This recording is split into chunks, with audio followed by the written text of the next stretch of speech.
오늘의 말씀은 요한계시록 14장 1절에서 5절 말씀입니다. 또 내가 보니 보라, 어린 양이 시온산에 섰고 그와 함께 14만 4천이 서 있는데 그들의 이마에는 어린 양의 이름과 그 아버지의 이름을 쓴 것이 있더라. 내가 하늘에서 나는 소리를 들으니 많은 물소리와 같고 큰 우레소리와도 같은데 내가 들은 소리는 검은 고 타는 자들이 그 검은 고를 타는 것 같더라. 그들이 보좌 앞과 네 생물과 장로들 앞에서 새 노래를 부르니 땅에서 속량함을 받은 14만 4천 밖에는 능히 이 노래를 배울 자가 없더라. 이 사람들은 여자와 더불어 더럽히지 아니하고 순결한 자라. 어린 양이 어디로 인도하든지 따라가는 자며 사람 가운데서 속량함을 받아 처음 익은 열매로 하나님과 어린 양에게 속한 자들이니 그 입에 거짓말이 없고 흠이 없는 자들이더라. 아멘. 1628년 영국의 bedfordshire라는 주에서 그 주의 엘스토우라는 작은 마을에 땜장이의 아들로 한 사람이 태어났습니다. 그 이름이 존 버년이었습니다. 집이 가난하여 초등학교를 겨우 마쳤는데 그저 읽고 쓰는 정도만 교육받고 학교를 그만두게 되었습니다. 아버지의 직업을 따라 항아리와 주전자를 수리하고 만드는 땜장의 일을 배우고 또 그가 시간 날 때마다 동네에 고서점에 가서 헌책방에 가서 헌책을 읽으면서 자신의 꿈과 희망과 상상력을 키워갔습니다. 결혼할 나이가 되어 한 여인과 결혼을 했는데 여인은 아주 믿음이 좋은 개신교 신자였습니다. 그가 점점 복음에 대해 깊이를 알게 되고 복음에 헌신하게 되고 열정을 가진 설교자로 변신하게 됩니다. 그래서 그때 이 평신도 설교자로서 그의 별명이 번연주교 이런 별명을 갖게 되었던 것입니다.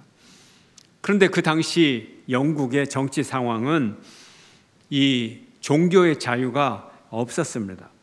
국교인 성공회만 국가로부터 인정받은 종교이고 기타의 종교는 인정을 받지 못하고 탄압을 받았습니다. 찰스 2세 때 당시의 자유교회들은 핍박을 받았고 존 버년은 비밀 집회를 주도하는 주동자라는 죄명으로 그가 감옥에 들어가 12년 동안 감옥 생활을 하게 됩니다. 그가 감옥에서도 복음에 대한 열정을 버리지를 못합니다. 몸은 감옥에 있지만 그의 마음속은 복음에 대한 열정과 위대한 상상력으로 펄펄 끓어올라 그 마음이 넘쳐 흘렀던 것입니다. 감옥 안에서 그가 할 수 있는 일은 펜을 들고 그 하나님이 주신 아름다운 상상력을 가지고 글을 쓰는 일이었습니다. 그가 장장 5년이라는 세월에 걸쳐서 글을 쓰고 세상에 책을 한 권 내놓았습니다. 그 책 이름이 철로 역정입니다. 책의 원제목은 더 필그림스 프로그레스, 순례자의 길이다 하는 내용인 것입니다. 우리 교회에서 지난주 오후 예배 때 전교인이 상영했던 철로 역정, 그 영화가 바로 이 존 버년의 책을 대본으로 하여 만들어진 영화였던 것입니다. 철로 역정을 통하여 존 버년이 이야기하고자 하는 그 이야기가 주제가 무엇입니까? 우리 크리스천은 이 세상이 우리의 고향이 아니고 이 세상은 잠시 지나가는 나그네 길이고 순례자의 길이고 우리가 가야 할 목적지가 있다는 거죠. 우리의 목적지 천국입니다. 천국. 그래서 이 얼마 후에 이 존 버년이 또 다른 책을 썼는데 아주 흡사한 제목으로 책을 썼어요. 앞에 제목은 다 똑같고 그리고 이 순례자의 여정, 이 세상으로부터 저기 오고 있는 세상을 향하여 이렇게 붙였던 거예요. 오고 있는 세상이 뭡니까? 천국이죠. 천국. 우리의 목표는 그런 거예요. 존 버년이 감옥에 있으면서 얼마나 자유가 그리웠겠어요. 얼마나 고향 집에 가고 싶었겠어요. 그러나 우리가 돌아갈 고향은 이 세상의 고향이 아니라 이 세상 너머에 오고 있는 천국이라는 것을 존 버녀는 우리에게 말해주고 있는 것입니다. 오늘 설교의 본문 요한계시록, 이 요한계시록 역시 이 세상은 순례의 길이고 그 순례의 너머에 있는 우리의 목적지, 우리의 고향, 그곳을 계시를 통하여, 꿈과 환상을 통하여 우리에게 미리 알려주고 있는 책인 것입니다. 요한계시록을 보면 바로 이 순례자의 길에서 성공자의 모습이 나오고 실패자의 모습이 대조되어 나오는 것입니다. 계시록의 오늘 본문에서 성공적인 순례자의 길이 어떤 길인지 우리가 한번 은혜 받아 보겠습니다. 먼저 14만 4천 명이라는 숫자가 등장을 합니다. 순례의 길을 마치고 천국에 도달한 성도들을 보니까 이들의 숫자가 14만 4천이더라 하는 거죠. 14만 4천 1절에 이렇게 나와 있습니다. 함께 읽습니다. 시작. 또 내가 보니 보라, 어린 양이 시온산에 섰고 그와 함께 14만 4천이 서 있는데 그들의 이마에는 어린 양의 이름과 그 아버지의 이름을 쓴 것이 있더라 하는 것입니다. 이 땅의 순례의 길에서 어린 양 예수를 끝까지 따르면서 악한 짐승의 유혹과 위협과 핍박과 이 모든 것을 이기고 이제 그 천국에 도달한 성공적 순례자, 성공적 인생을 살았던 사람, 바로 그 사람을 이렇게 소개하고 있는 것입니다. 순례의 길에 엄청난 유혹이 있었고 시련이 있었고 전쟁이 있었습니다. 그렇다면 그 원수를 먼저 알 필요가 있어요. 그 원수가 누굽니까? 순례의 길에 원수되는 존재가 누군가요? 첫째, 사탄이죠. 사탄. 요한계시록에는 사탄을 용의 모습으로 나타나 있어요. 용. 지난주 영화 볼 때 용이 나왔죠? 예, 바로 이 요한계시록에도 용을 사탄으로 비유해서 그림을 그리고 있어요. 용이라는 존재가 등장을 합니다. 그리고 용의 하수인인 짐승들, 몇 짐승이 등장을 해요. 그리고 또 거짓 선지자들, 그리고는 이제 사탄의 표시를 받은 사람들, 이렇게 등장을 합니다. 용이 등장하고 이건 사탄이고 그 하수인들, 짐승들, 그리고 거짓 선지자들, 그리고 짐승의 표시를 입은 자, 인을 친 자들, 이런 사람들이 등장을 합니다. 그 이마나 오른손에 666이라고 하는 도장을 받았다는 거예요. 옛날에 도장은 불도장을 의미합니다. 그러니까 이 불도장은 옛날에 성형수술이 있었어요? 뭐가 있었어요? 아무것도 없죠. 불도장을 받으면 평생을 그 인을, 찍힌 인을 가지고 살아가게 돼 있는 거예요. 이마에다가 도장을 찍었다고 하니까 이 도장이 보여질 수밖에 없는 거죠. 그런데 이 666이라고 하는 사탄이 찍은 도장의 특징은 뭐냐면 경제생활을 위한 라이선스라는 거예요. 경제생활. 이 표가 없으면 경제생활을 못해요. 표가 있으면 경제생활을 해요. 그래서 이것은 가진 자에게는 특혜가 되는 거고 없는 자에게는 징벌이 되는 거예요. 그래서 이 표가 없으면 물건을 사고 팔 수가 없어요. 그러면 표가 없는 사람은 어떻게 됩니까? 쌀 한 톨도 살 수가 없고 옷 한 벌 살 수가 없고 오늘날로 말하면 버스 한 번 탈 수가 없어요. 지하철 한 번 탈 수가 없어요. 그러므로 사탄의 표시가 없으면 어떻게 돼요? 음식을 사 먹지를 못하고 옷도 못 사 입고, 그러니까 거리에 나앉은 거지가 되든지 완전히 사회에서 도태된 사람이 되어버리는 거예요. 그래서 먹을 것을 살 수도 없고 얻을 수도 없으니까 결국 오늘날로 따지면 쓰레기통을 뒤져서 먹는 그런 비참한 존재가 될 수밖에 없는 거예요. 그러다가 죽어버리는 존재, 사회적 죽음과 육신적 죽음과 모든 죽음, 그리고 경제생활에서부터 완전히 도태된 사람, 그렇게 살아간다는 거예요. 얼마나 무섭습니까? 얼마나 무서워요. 그래서 어떤 사람들은 이 666을 현대 바코드다 이렇게 얘기를 했어요. 바코드를 가지고 통제하려고 한다. 바코드를 없애면 666을 없앨 수 있다. 착각이죠. 바코드가 666의 하나는 될 수 있어요. 통제 시스템의 하나는 될 수 있어요.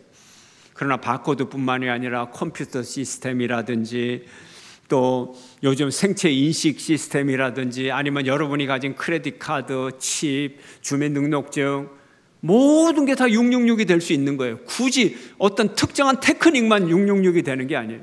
심지어는 오래전 옛날에 다윗 시대의 인구조사 이것도 666이 될 수 있고 예수님 시대 호적조사 이것도 666이 될 수 있는 거죠.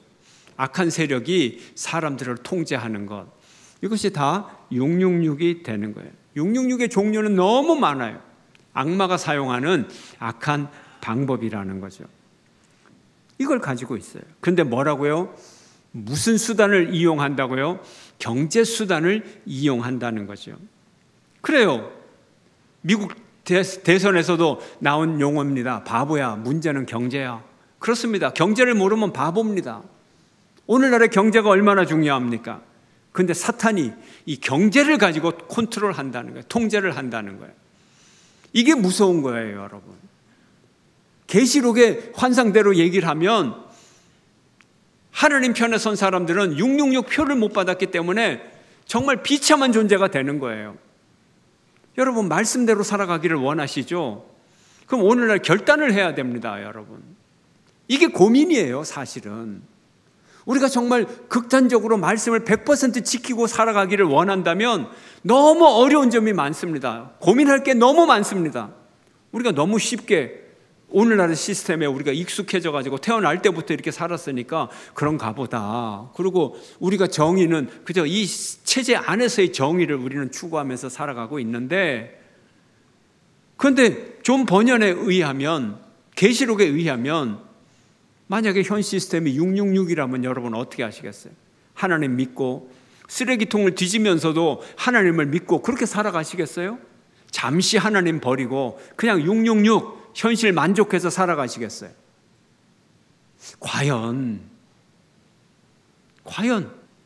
현실에서 우리가 이 말씀을 어디까지 적용을 시켜야 되고 현실의 경제가 어디까지 하나님 뜻에 합당하고 어디서부터 벗어났는지 이게 우리가 임의대로 정할 수 있으면 얼마나 좋겠어요. 근데 나중에 판단은 누가 합니까? 하나님이 판단을 하시잖아요. 그래서 우리가 무서운 거예요.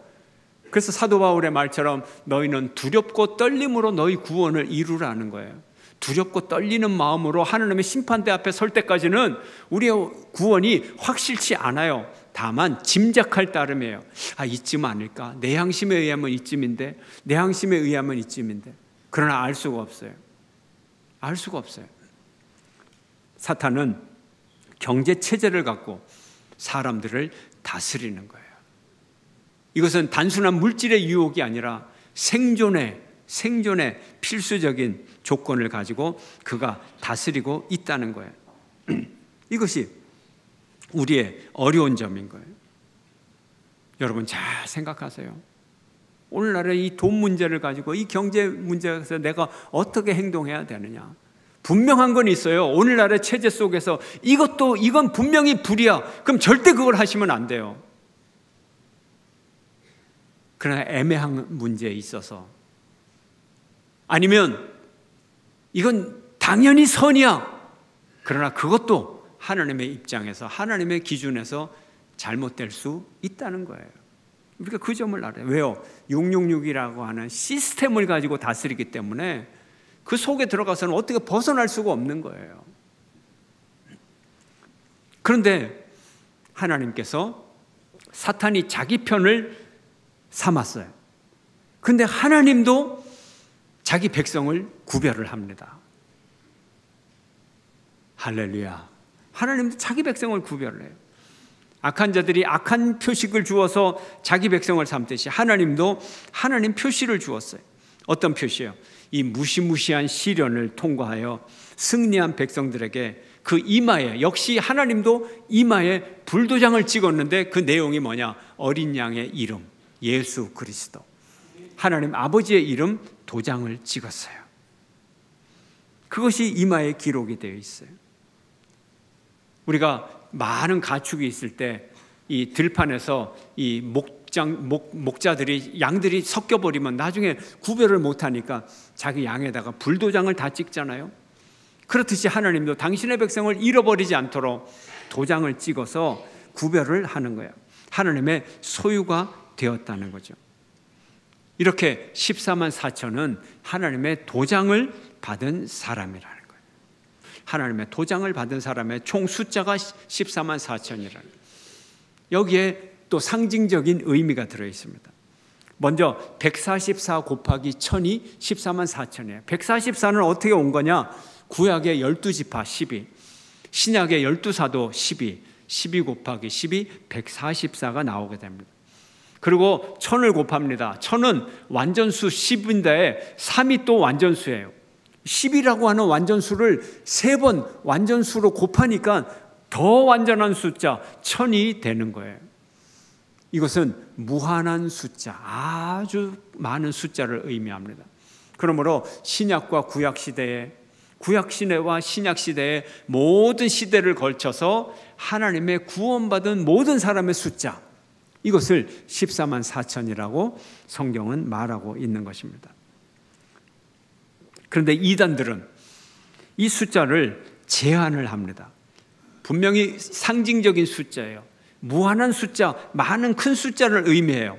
그런데 이단들은 이것을 14만 4천 숫자 그대로라고 말합니다. 우리 신자가 5만 명이 돼서 빨리 들어와야 돼. 10만 명이 돼서 빨리 들어와야 돼. 14만 4천 명이 되면 그 다음에 아웃이야. 지금 14만 명이야. 빨리 들어와. 이렇게 얘기를 하는 거예요. 그래서 사람들을 많이 전도를 하고 자기 이단으로 많이 전도를 하고 또 헌금을 많이 하고 그러면 당신은 29,515번째, 당신 남편은 29,516번째 이렇게 넘버링을 해서 자격증을 주는 거예요. 뭐 같아요? 피라미드 같죠? 피라미드. 예. 이단들은 이렇게 이 성경을 가지고 피라미드 구조로 이해를 해가지고 장사를 하는 거예요. 돈벌이를 하는 거예요. 자, 이게 이단이 잘못된 거예요. 그렇죠. 이단은 이 성경을 가지고 석차 경쟁을 하는 거죠. 석차 경쟁. 천국은 석차 경쟁이 아니에요. 이 땅에서 교육도 석차 경쟁은 잘못된 교육이잖아요. 왜 꼭 1등이 있어야 되고 2등이 있어야 됩니까? 그렇죠. 잘하면 되는 거고 그냥 우수해. 교육 목표를 통과했어. 그러면 되는 건데 왜 꼭 1등을 만들어서 한 명만 행복하게 만들고 나머지를 다 패배자로 만들고 이 1등조차도 이 1등 자리를 지키기 위해서 불행하게 되는, 그래서 모든 학생이 불행하게 되는, 왜 꼭 그래야 되는지 모르겠어요. 승진을 하는데 꼭 2명을 세워가지고 1명을 떨어뜨리고 게 만드는 그런 승진제도, 문제가 큰 거죠. 이단이 그런 길을 걸어가고 있어요. 성경은 그렇지 않아요. 성공한 순례자길에서 성공한 모든 사람의 숫자를 14만 4천이라고 말하고 있는 것입니다. 그렇다면 성공적인 순례길을 걸어갔던 사람들의 특징은 무엇일까요? 어떻게 살아가면 성공적으로 순례길을 걸어갈까요? 성공적인 성도는 특별한 삶의 스타일이 있는 거죠. 오늘 본문은 그 삶의 스타일을 얘기해 주고 있어요. 오빠가 되고 싶어요? 강남 스타일이요? 아니요. 대구 스타일이요? 아니요. 대구 중앙 스타일? 많이 있었으면 좋겠어요. 첫째, 이마에 어린 양의 이름과 그 아버지의 이름 도장을 가진 사람들. 이마를 딱 보면 예수 그리스도 어린 양 도장이 딱 써져 있어요. 도장이 딱 찍혀 있어요. 도장이. 하나님의 아버지의 도장이 딱 찍혀 있어요. 그 도장을 보면 그 사람이 누군지를 아는 거예요. 이 도장의 의미가 뭘까요? 이름의 의미가 뭘까요? 이름은 성품을 의미하죠. 성품. 아버지의 이름, 아버지의 성품을 가진 사람. 어린 양의 이름, 어린 양의 성품을 가졌다는 거예요. 여러분은 누구의 성품을 가지고 있어요? 여러분을 보면 사람들이 기분 좋아합니까? 당신의 얼굴을 보니 오늘 하루가 행복합니다. 당신의 얼굴을 보니 내가 위로를 받습니다. 치유를 받습니다. 당신의 얼굴을 보니 내가 용기를 얻습니다. 이런 얼굴이 되시기를 축원합니다. 별로야, 밥맛이야. 이런 분들 한 명도 없기를 바랍니다. 둘째로 이름은 소속을 얘기하죠. 소속. 그래서 우리가 제복을 입으면 이 제복과 함께 이름, 소속, 이것이 엠블럼으로 다 들어있게 돼 있어요. 그래서 누구의 소유다 이게 나타나게 돼 있어요. 군복을 보면 저게 대한민국 국군의 옷이다, 해병대 옷이다, 육군의 옷이다, 공군의 옷이다, 일본군의 옷이다, 북한 군인의 옷이다, 중국 군인, 아프리카의 어느 나라 다 구별이 되게 돼 있어요. 이게 이름이에요. 이게 유니폼이에요. 소속을 나타내는 거예요. 아까 여러분에게 말씀드렸죠. 하느님 나라 군대는 그 군복이 하나님의 소속을 나타내고, 원수 나라가 있다 그랬죠. 666 도장을 받은 사람은 어느 나라 소속이라고요? 사탄에 소속된 그런 신분을 말해주는 거죠. 여러분에게 하나님의 성품이 나타나기를 축원합니다. 하나님의 소속이 드러나기를 축원합니다. 두 번째 삶의 스타일은요, 새 노래를 부르는 사람이라는 거예요. 하나님 앞에서 새 노래를 불러요. 2절 말씀 함께 읽습니다. 시작. 내가 하늘에서 나는 소리를 들으니 많은 물소리와도 같고 큰 우레소리와도 같은데, 내가 들은 소리는 검은 고 타는 자들이 그 검은 고를 타는 것 같더라. 이 표현이 요한계시록에 여러 번 나옵니다. 찬송소리 그러면 큰 물소리, 큰 우레소리, 뭐예요? 아주 웅장하고 꽉 찬 소리를 말하죠. 찬양은 그런 거예요. 그 다음에 검은 고에 뭐예요? 검은 고 소리는 뭘 얘기합니까? 검은 고에 현이 몇 개예요? 여러 개 있잖아요. 그래서 하모니가 나오는 거예요. 그래서 소리가 꽉 찬 소리를 얘기하는 거죠. 하모니, 화성적인 음악, 아름다운 음악을 말씀하고 있는 거예요. 그래서 어떻게 해요? 3절 함께 읽습니다. 시작. 그들이 보좌 앞과 내 생물과 장로들 앞에서 새 노래를 부르니 땅에서 속량함을 받은 14만 4천 밖에는 능히 이 노래를 배울 자가 없더라. 아멘. 이들이 보좌 앞에서, 누구 앞에서 새 노래를 부릅니까? 하나님의 보좌 앞과 내 생물과 24장로 앞에서 성도들이 노래를 부릅니다. 이 보좌는 누구의 보좌? 하나님 아버지의 보좌. 백성들의 대표 24장로, 모든 창조물의 대표 내 생물, 이 모든 것을 종합해서 대표해서 하나님 앞에 찬양을 드린다는 거죠. 우리 그리스도인들, 성도들은, 순례자들은 찬양을 드릴 분명한 이유가 있습니다. 새 노래를 부를 이유가 있어요. 새 노래는 구세대가 불러요? 신세대가 불러요? 신세대가 불러요. 신세대가 불러요. 그런데 이 하나님 앞에 서는 이 신세대의 새 노래는 이들만 부를 수 있는 이유는 이들만의 경험이 독특하기 때문에 그런 거예요. 자기들의 삶을 하나님 앞에 고백하는 노래이기 때문에 그 삶을 겪지 않은 사람은 그 노래를 부를 수가 없는 거예요. 차원이 다른, 이들은 너무 많은 고통과 너무 많은 고난과 이것을 뚫고 하나님을 향한 충성과 순환을 통과한 그 노래, 처절한 신앙 고백, 그래서 새 노래가 되는 거예요. 새 노래가 되는 거예요. 그런데 이 노래는 오직 14만 4천만이 배울 수 있다는 거예요. 그 가사의 내용과 그 멜로디와 이 모든 것이 하나님을 향한 진정한 신앙 고백이 있기 때문에 이 진정한 신앙 고백이 없는 사람은 이 노래를 부를 수가 없는 거예요. 음감이 달라요. 리듬감이 달라요. 멜로디를 따라 할 수가 없어요. 음이 안 올라가요. 목소리가 안 나와요. 자기의 고백이라야 되기 때문에. 그러나 이 노래를 부르는 14만 4천은 얼마나 감격적일까요? 소위 죽을 고생을 하면서 믿음을 지키고 하나님 앞까지 왔는데 이제 그 모든 신앙 고백을 하나님 앞에 노래로 부를 수 있다면 얼마나 행복할까요? 우리에게 이런 고백이 있기를 축원합니다. 여러분이 이런 노래를 부르기를 축원합니다. 사탄, 용, 악의 세력들, 교회와 성도를 맹렬하게 공격합니다. 그러나 어린 양을 따르는 자들은 결국은 승리하게 되리라는 거예요. 결국은 승리하게 되고 새 노래를 부르게 된다는 것입니다. 하나님의 구원을 찬양하는 노래를 부르는 여러분 되시기를 축원합니다. 세 번째 삶의 스타일은 순결한 자들이에요. 오늘 본문은 말합니다. 여자로 더불어 더럽히지 않은 자들이라고 말합니다. 아이고, 여성분들 좀 기분이 나빠요. 여자와 더불어 더럽히지 않은 자들. 아니 그러면 여자라는 존재가 불결한 존재인가? 결혼이 불결한 건가? 그럼 성행위는 무조건 죄악인가? 결코 그렇지 않지요. 근데 왜 이런 표현을 했나요? 물론 이런 건 있습니다. 여자와 남자의 이 성적인 이 세력 균형에서 아무래도 남자가 힘이 세니까 이런 표현을 썼겠죠. 그 당시에 여자가 힘이 셌다면 뭐라고 했을까요? 남자와 더불어 더럽히지 않은 사들이다. 아마 이렇게 했을지도 모르겠어요. 근데 왜 이런 표현이 나왔느냐? 상징적인 표현이죠.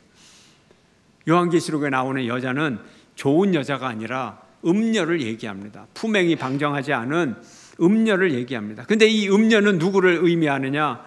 바벨론이라고 하는 도시, 나라를 얘기합니다. 근데 이 요한계시록이 쓰여졌던 시절에 바벨론은 600년 전에 망했어요. 근데 왜 그 바벨론이 등장을 합니까? 사실은 600년 전에 망한 바벨론이지만 그 바벨론은 그 당시에 살아있는 권력인 로마 제국을 의미하는 거예요. 로마 제국의 비밀스러운 별명이 바벨론이고 이 바벨론이 음녀라는 거죠. 그러나 로마 제국은 또 왜 비판을 합니까? 로마 제국의 우상 숭배를 비판을 하고 있는 것입니다. 우상 숭배는 구약 성경에서 음행이라고 말합니다.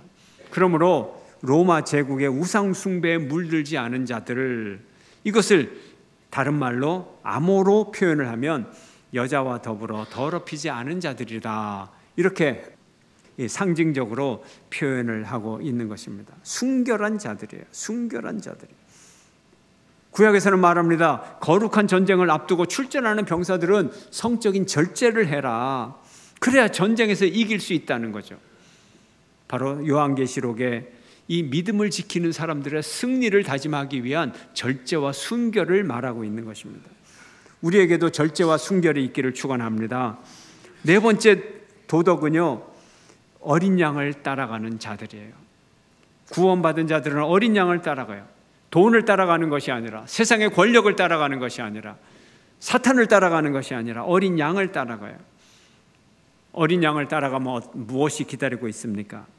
핍박이 기다리고 있고, 인기를 잃어버리고, 따돌림을 받고, 모욕을 당하고, 가난하게 되고, 좋은 평판을 잃어버리고, 비웃음을 당하고, 좁은 길, 고난의 길, 외로운 길, 죽음의 길, 이것이 어린 양을 따라가는 것입니다. 제자의 도를 따라가는 것입니다. 제자의 도를 따라가는 여러분 되시기를 축원합니다. 다섯 번째로 속량함을 받은 첫 열매라는 거죠. 13만 4천은 속량함을 받았다는 거예요. 속량이 뭡니까, 여러분? 대신 갚았다는 거예요.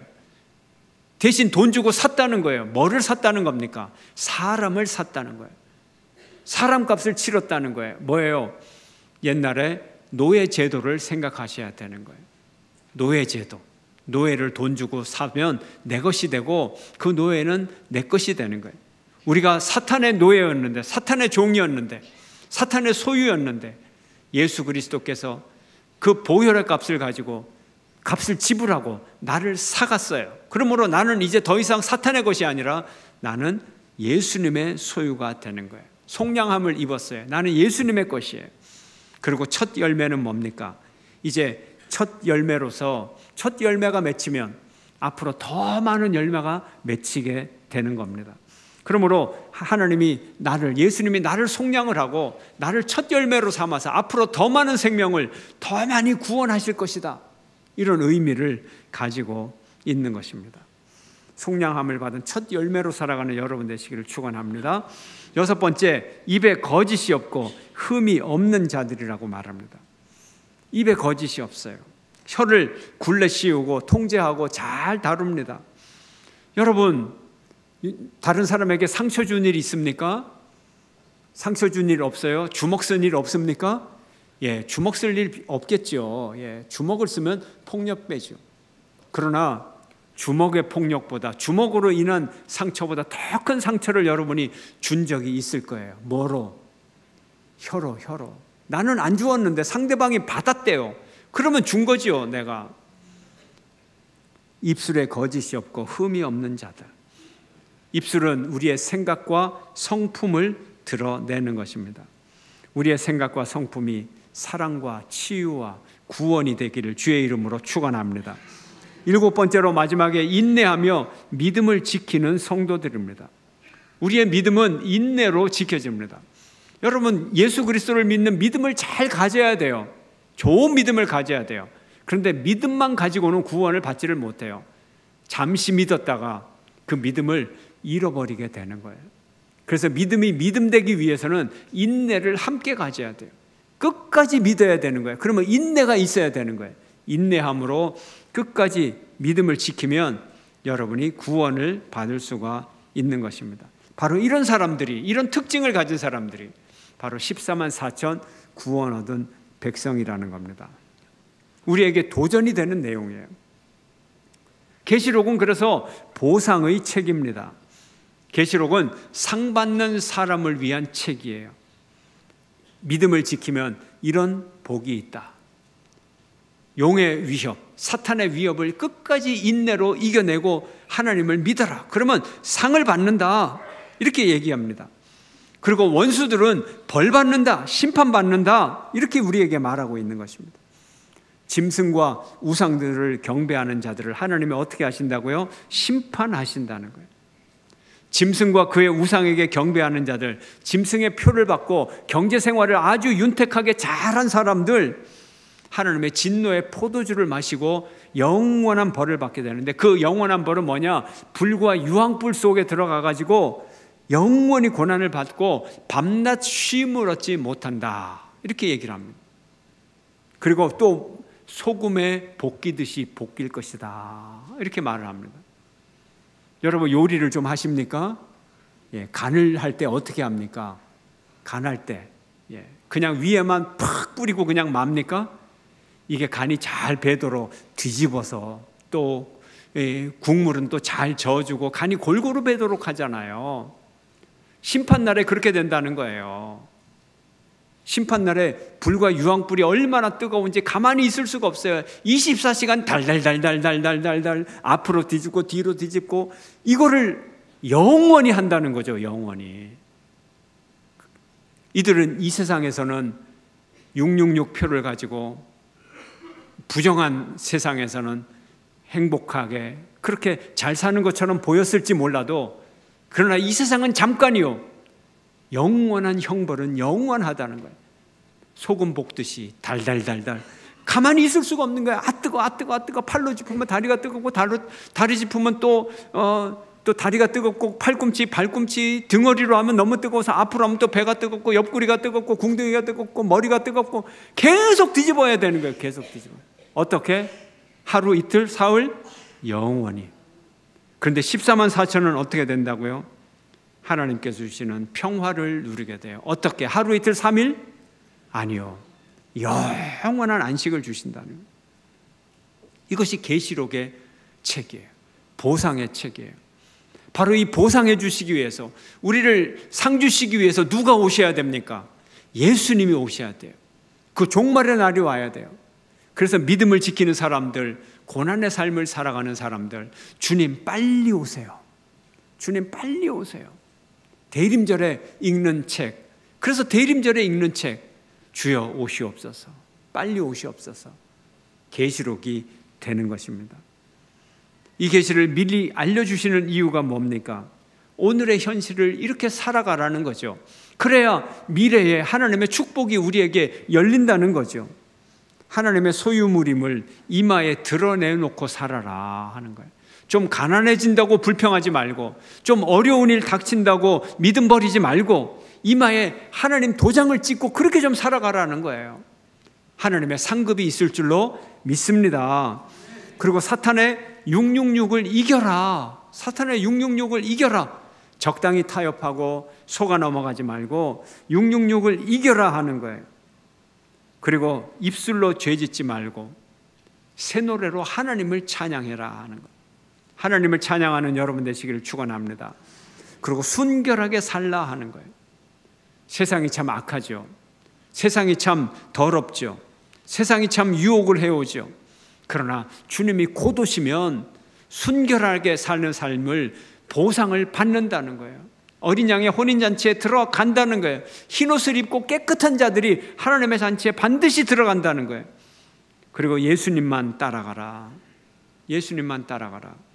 세상의 명예와 부와 권력과 평판과 이런 걸 따라가지 말고 예수님 한 분에게 인정받으면 모든 것이 다 해결되니까 그분만 따라가라. 그리고 인내로 고난을 견디며 믿음을 지켜라. 인내로 믿음을 이루는 여러분 모두가 되시기를 주의 이름으로 축원합니다.